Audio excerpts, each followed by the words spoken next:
Today I want to talk about X. I'm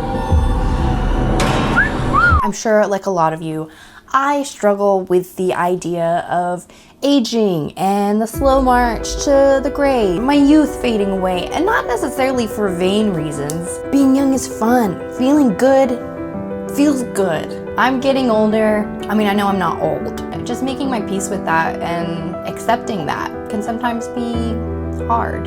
Oh, I should wipe my eyebrows out. Hang on. All right, I actually think that was a huge mistake. For this video, I'm going to shoot half of it as the young, vibrant, horny Angela that I am now, and the other half of it, the old and decrepit, yearning for my youth, but still incredibly horny Angela that I am destined to become. In the club, we're living wild. Is this anybody's fetish? The first shot we see is through this barn door, but it actually kind of looks like old film or something, like it's shot in a different format. That's at least what I thought at first. And then the image just kind of opens up and see that there are police investigating a crime scene here at an old Texas farmhouse. We see scenes of a preacher on TV in the house. Seems kind of like a doomsday preacher. The faster the healings, the faster the deliverance, the faster. One of the cops says, "Sheriff, you better come take a look at this." The cop says, "Oh my God." Next we have lines of cocaine. Hands in the air, bodies. And we meet our main character, Maxine Minx. She's special. You're special. That's one thing you gotta know about Maxine, is that she's freaking special, okay? Nobody else out there like you. Cause you got that X factor. I'm a fucking star! This guy is like her strip club manager. So of course he thinks she's special. Also, I just wanna show this image of Brittany Snow coming out of the strip club. Notice the gator there. Notice that the woman in the painting looks remarkably like Brittany Snow, and we are going to get some foreshadowing for what is to come later in the movie. It's really small details like this that make this movie pop. Yeah, you really popped. I think you're gonna be a star. They are hitting the road to this banger of a song. Also, it's super hilarious that the van says plowing service. In the van we have Wayne, who is kind of the head of this operation, producer, if you will. We have Maxine there, and she is, you know, gonna be one of the adult film stars. Oh, by the way, they're making an adult film. I don't know if I've mentioned that yet, but they are. And they have RJ in the back. He is the cinematographer, and his girlfriend, I'm just gonna call her Church Mouse. They always call her Church Mouse. And she's played by Jenna Ortega. Brittany Snow is playing a character named Bobby Lynn, who is also going to be one of the adult film stars. And then we have Kid Cudi. What? Scott Muscudi. Quick story time.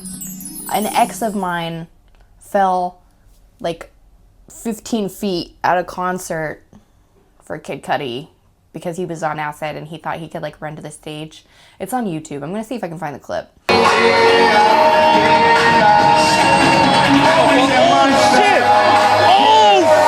Anyway, he's playing the kind of stud character named Jackson. So Maxine wants to be famous. I need to be famous, Wayne. And they think that this adult film movie is gonna be the thing to do it. She's just got that it factor, you know?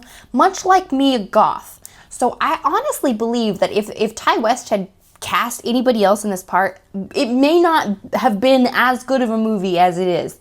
But Mia Goth just has something, I don't know what it is, just that I'm a fucking star! fairy dust or something, and it just, she's amazing. And she is Maxine Minx. She's so good.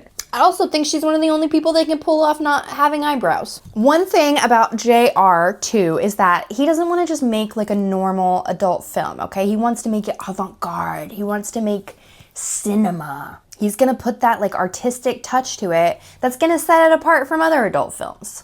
And this is in 1979, so like they're really trying to be on the forefront of like everybody having pornography in their homes. Like they're gonna make something artistic and awesome. And I actually think that the movie that they are making is pretty hot. They stop at a gas station and we see the same preacher preaching on the TV at the gas station that we saw at the crime scene earlier. And I just love these little like interstitial pieces of this preacher preaching. I feel like it really highlights the misunderstood nature of these characters and the things that they have to deal with as far as like judgmental people not understanding who they are, thinking they're just like deviant heathens, that they're not people. It's the juxtaposition that I really like. It's just a constant reminder that these people are always being judged and misunderstood. They arrive at the farmhouse of Pearl and Howard, which they rented, I guess, from them, like their little guest house to shoot the movie in. Of course, Pearl and Howard don't really know what they're doing. RJ's girlfriend, Church Mouse, basically says that she doesn't approve of this project. She doesn't know why he's doing it. And he tells her, because it's possible to make a good, dirty movie, which is very meta because it's almost like Ty West is saying to the audience, I want to treat it's like a movie within a movie thing where it's like, it's possible to make a really good slasher movie that also has, you know, avant-garde shots and commentary about real things that matter. And I think that he accomplished that goal, and it's fun to see the like kind of meta-ness of that. While they're unloading the truck, there's this great shot of Maxine looking up at the window and Pearl looking down at her, and we get the idea that these characters are going to be a mirror of each other in a way. Maxine is looking up at the window of what she has to move towards in her life, which is like old age and disappointment.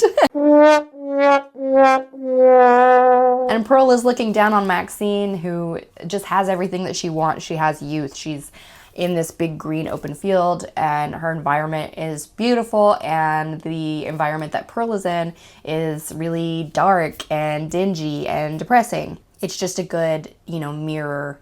And especially since it's obvious these characters are going to be mirrored because Mia Goth is playing them both.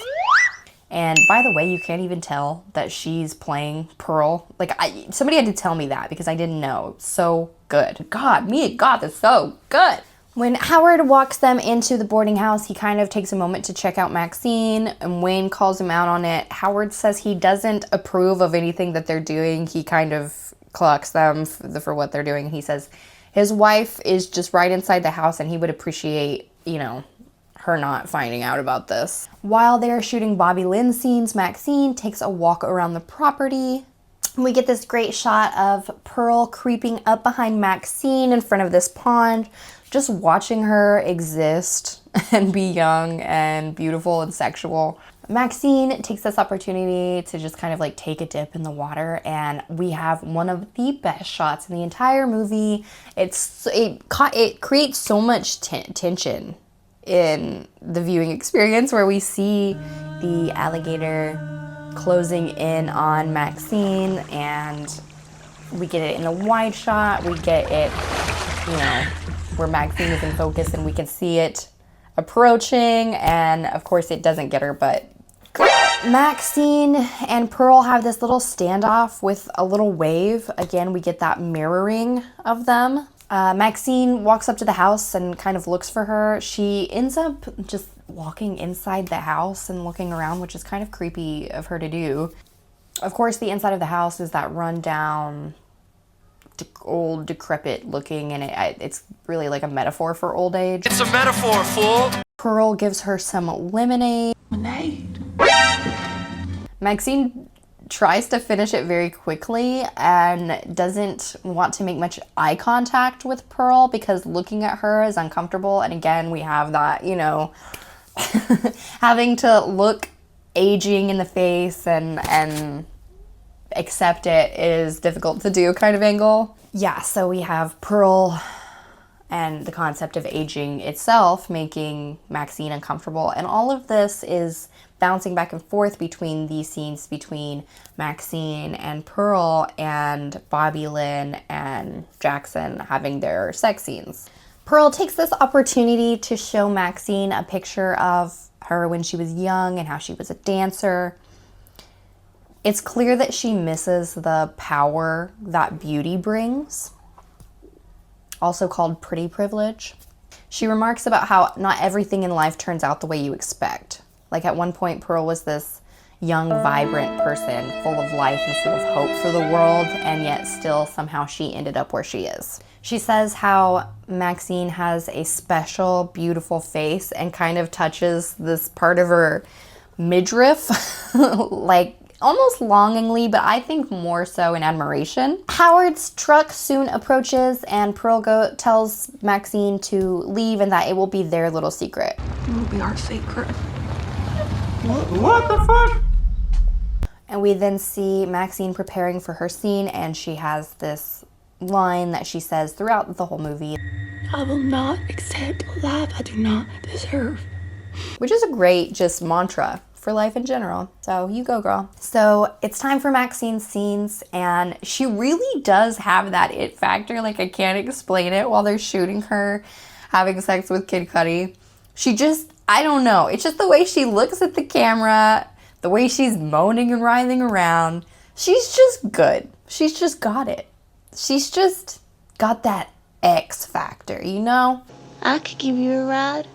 And while she's doing that, we see Pearl creeping up in the background, observing from one of the windows. There is a part where Maxine turns her head and we can assume that she sees Pearl see her.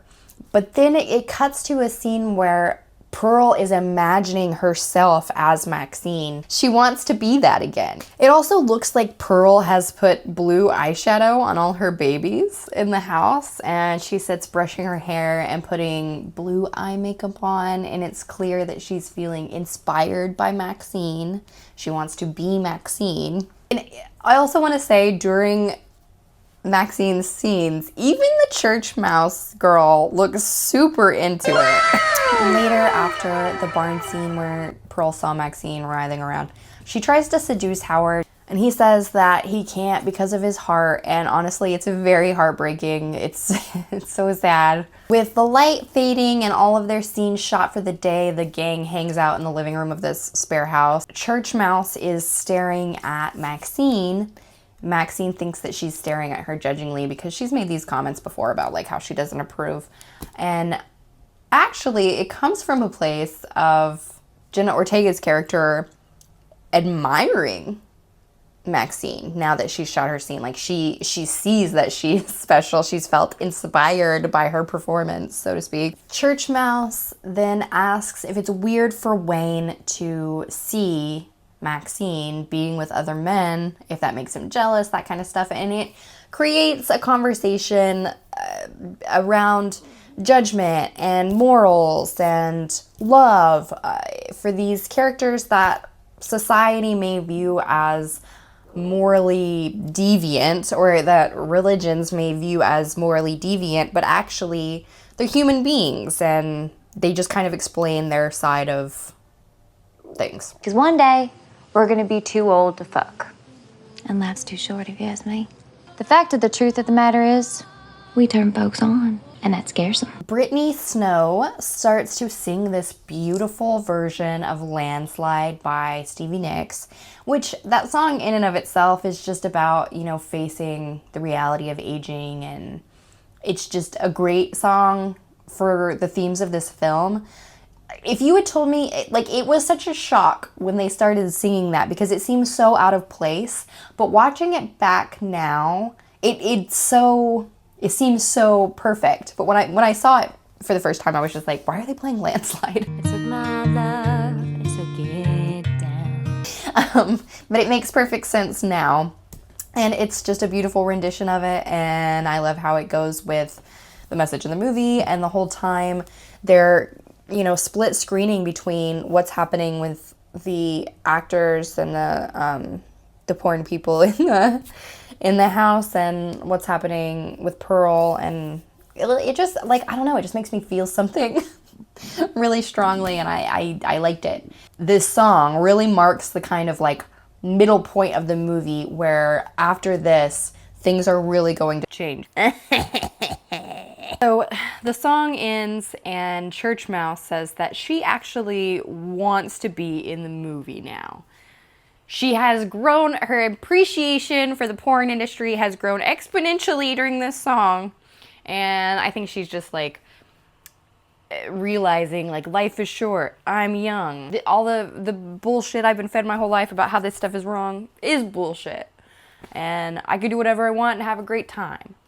But obviously RJ, her boyfriend, does not feel the same way. He's like, what? No. He tells her, no, you can't. And she pushes back on him for that. And good for her. Good for her. Good for her. I say go get it, girl. Because I'm an old, horny person.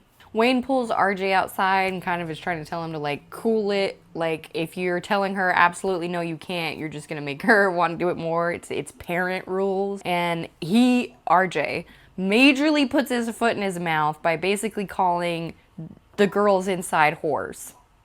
Which it's like, I thought we were making art, RJ. It's not real life, Rainey. It's just a movie. Just a movie. All of a sudden your tune is changing, my guy. Why is that? Is it because you don't want your girlfriend to get banged by Kid Cudi? You don't want your girlfriend to get banged by Scott Muscudi? So yeah, not only does he insult the women, he basically insults everybody on the project, which is like, bro, hate to break it to you, but you are working on this project. You were the one who says it's going to be transcendent. It's going to be art. Did you not really believe that? You fucker. Inside, the girls are getting Jenna Ortega's character ready for her scene. They're doing her makeup, all of that. She takes off her cross necklace, which means her innocence is gone. I like the imagery of this because this movie deals so heavy with like casting aside hypocritical religious views. Later that night, RJ cries in the shower like a little baby bitch because he just saw his girlfriend get digged down by Kid Cudi. To the power of independent cinema. He decides, you know what? Fuck it. I've had enough of this. He grabs the keys to the van off of the counter and heads out to the car. He's gonna fucking leave them there. He's such a fucking baby during this whole thing. It's like, come on. Take it like a man. Take your girlfriend getting fucked by Scott Muscudi like a man. He's so pressed about this that he is literally going to abandon everybody there on this property. What an asshole. And I get it. It's not fun to watch your girlfriend have sex with somebody else, but like, come on, dude. Don't be a dick. On the way out, he almost hits Pearl, who's standing in the middle of the road. Don't Fear the Reaper is playing on the radio. Fantastic song. Also great song choice for this movie. It's probably one of my top 10 favorite songs of all time. I love that song. So RJ goes to make sure that this old lady is okay because she's just like standing in the middle of the road, spazzing out. She's all like catatonic. She moans in his ear and tries to kiss his neck. Pearl says, "Why won't you look at me like you did her?" And I can assume we're referring to Maxine here. She also says, I can show you what I'm capable of. Stop. I don't want to see it. At that point, he rejects her completely, and she stabs him in the throat. And she, like any old woman would do, who's just been coming on to a guy who rejects her, you stab him in the throat. So that's what she did. She stabbed him in the throat. I get it. Now, the lighting choices here are beautiful. She mounts him and continues to stab him in the throat, and we're getting these sprays of blood on the headlights. I love these shots so much. It's so good. Red light glows everywhere, and it's almost like she's getting sexual release from this. She stands up and just sways and dances. Probably because she used to be a dancer. We know this about her. She also told Maxine that. Obviously, we know that from Pearl. Church Mouse wakes up and notices that RJ is gone. So she's out, like, just kind of looking around the property. Wayne wakes up and sees her looking for him, and so he helps her in the search for RJ. Church Mouse is over kind of by the main house looking, and Howard comes outside. She tells him she can't find her boyfriend, and he says he can't find his wife. Meanwhile, Wayne is looking for RJ in their barn. He steps on a nail. He steps on an old rusty nail and falls to the ground. He gets up and he gets a nail through his eye via Pearl. There is this, okay, one of my favorite shots from this entire movie is the shot of her shadow approaching right here. She just covers him with hay. I can see young Pearl doing something like that. Howard is trying to get Church Mouse to go down into the basement to get a tool or something that he needs. And the whole situation is pretty sus, but she ends up going down there, and of course she gets locked in because obviously. She finds this dude strung up in the basement who at first I thought was RJ, but it's not RJ. It's a random. He's strung up in the basement and he's got a huge dick. Oh, and he's dead, but he also has really huge dick. Most of the dudes in this movie be having big dicks, okay? Next, Kid Cudi wakes up after thinking that he heard something, which I think it was Church Mouse screaming, was supposed to be the thing that woke him up. While he's getting a drink from the fridge, Howard approaches and lets him know that his wife is missing and he's really worried about her, and she gets confused. And so Kid Cudi, being the wonderful porn gentleman that he is, offers to help him look for his wife. Oh, and he has a big dick too. Inside the porno house, Pearl is there. She's creeping on Maxine. She's got a girl crush on her. Hey cutie, don't know if you knew, but I've kinda got a girl crush on you. You're everything that I wish I could be. Gonna tell you what I wanna do to you. I wanna lock you in a basement with soundproof walls and take over your identity. I wanna cut the silky hair right off your head and slip it up like a spaghetti. Wanna clone you and consume you. Wanna own you and cartoon you. I wanna lock you in a basement, but in that basement you would also be my personal trainer. I want your abs, cause I'm feeling kinda naughty. Take measurements of your body, then go up to a surgeon, make my body like your body, cause I'm feeling kinda naughty tonight. I wanna kill you and wear your skin like a dress, but then also have you see me in that dress and say, oh my god, you look so cute in my skin. That's the girl crush song. And she takes off all her clothes, Pearl, the old woman. She takes off all her clothes and she gets naked in bed with Maxine. Down by the pond, Kid Cudi and Howard are searching for Pearl. All the scenes are kind of like, you know? They're like, this scene, this scene, this scene, this scene. So it's kind of choppy. Pearl, meanwhile, is caressing Maxine's naked body. That's assault. Her hand, by the way, has blood on it. I'm assuming it's RJ's blood, but she still hasn't cleaned that shit off. And she's rubbing it against her hair. Oh, she's so cute. I want to be her so bad. Every girl knows what it's like to have a girl crush on another girl and be kind of obsessed with them. Like, for instance, when I was younger, there was this girl that I was obsessed with. I was maybe like 5th or 6th grade. This girl was a couple years older than me. This is very creepy. I'm not gonna say the name of this person, but I had a locket and I like cut her picture out of the yearbook and like wore her picture in a locket. I kind of used to stalk her. But anyway, I'm sure every girl has something like that. And I feel like Maxine is this to Pearl. Like, she's just obsessed with her. She just thinks she's so fucking cool.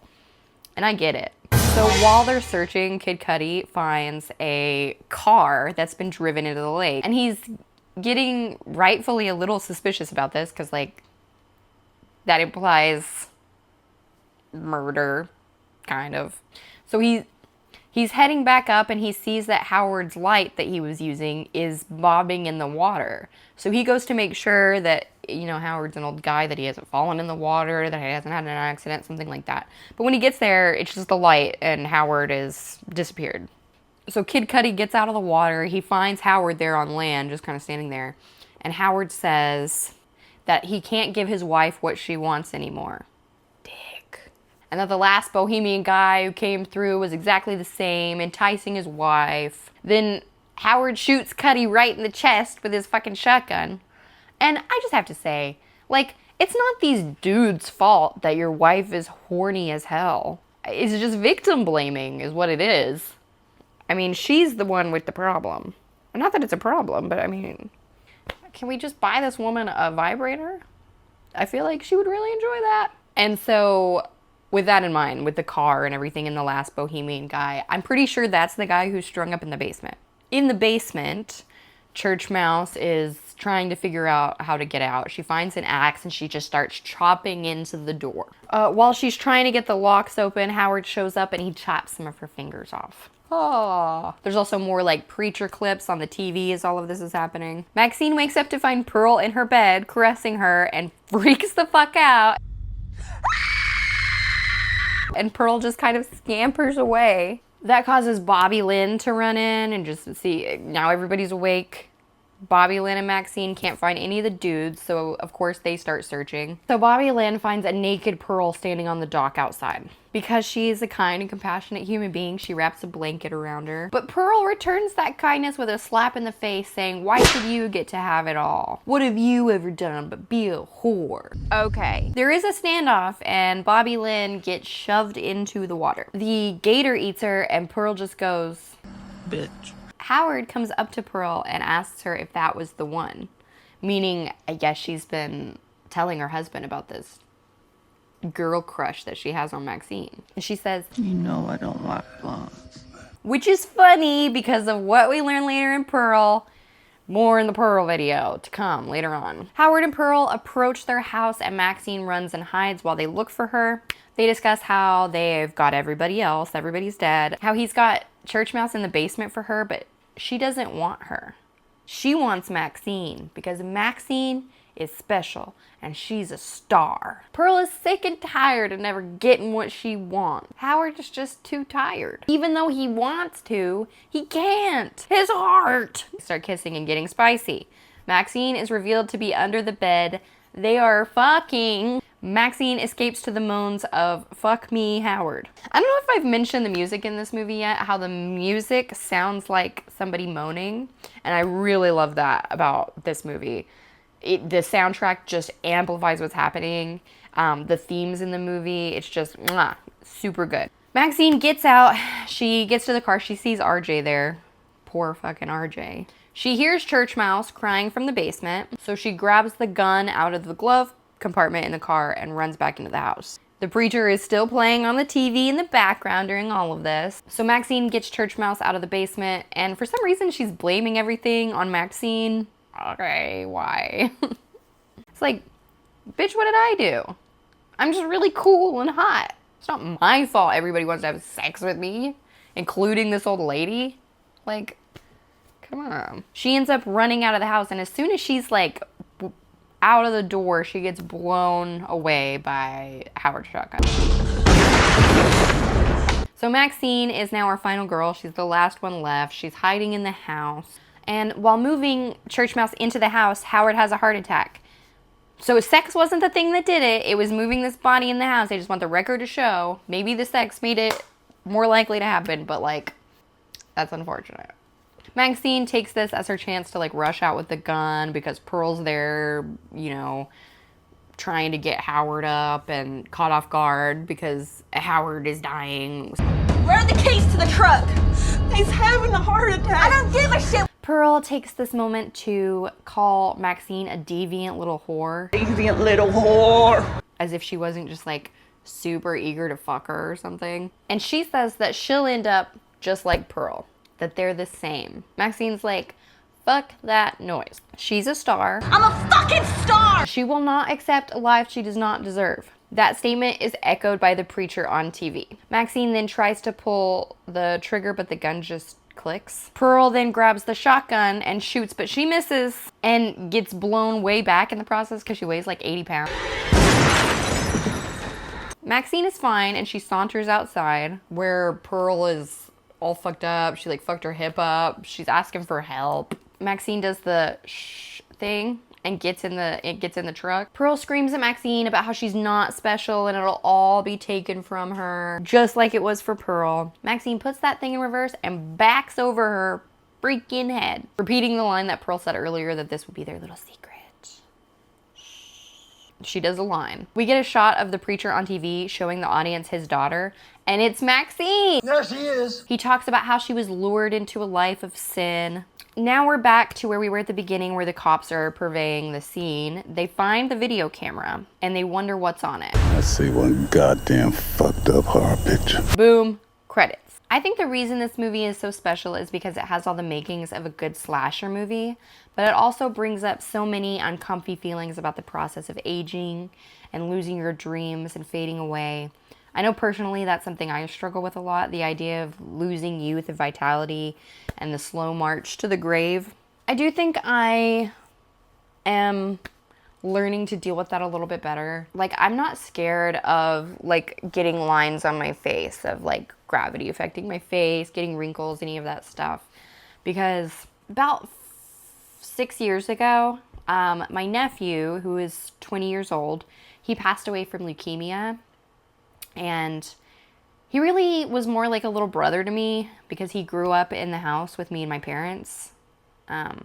So I think when he died, it was just this huge, like, oh my gosh, young people can die. Like, I had never really experienced someone that close to me passing away so young for such a, like, tragic, unexplainable reason. Like, he just got cancer and died. And I think about him all the time, and especially when I think about aging and about how lucky I am to get to age, because he never got to, and he would have loved to. And so I think about it more like as a gift, and like once the wrinkles start to happen on my face, I want to embrace them because it's a privilege to age. There are people that never got to who desperately wanted to, like Clay. And yeah, I want to embrace it, but there is still that fear there, you know? I'm a human being after all. That is my little spiel about, I guess, how I feel about aging and death. Pearl so earnestly yearns for the feeling she had when she was young and the world was at her feet, and she sees herself in Maxine. She wants to touch it. That's why she's always stroking her hair and Maxine's skin, and she just wants that back, that vitality that she felt special too. And now what does she have? What is, like, life is depressing, and she just wants that. I don't think she has some sort of lesbian fetish for her, although maybe she does. But I think it has more to do with the idea that Maxine represents for her. That thing that she's obsessed with. But overall, if you haven't seen X, oh my gosh, what are you doing? Check it out. It is so great. Hopefully you enjoyed this review. I will be doing Pearl and X soon. More to come. I'm sure I'll be in costume. If you like this video, please don't forget to like and subscribe. Feel free to share with people. I'm a new, channel. I'm trying to get to 10K. I need y'all's help.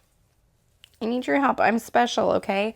I won't accept a life I do not deserve. I will not accept a life I do not deserve. You guys are deviant whores. Deviant little whore.